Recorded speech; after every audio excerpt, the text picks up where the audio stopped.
ऋण तुझे विठ्ठला सांग कैसे फेडू,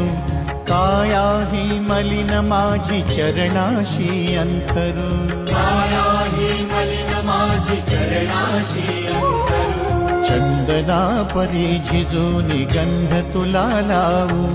भाव भक्तीची ही अश्रू फुले तुला वाहू, भाव भक्तीची ही अश्रू फुले तुला वाहू, तरी फिटे नाहे पांगरे विठ्ठला,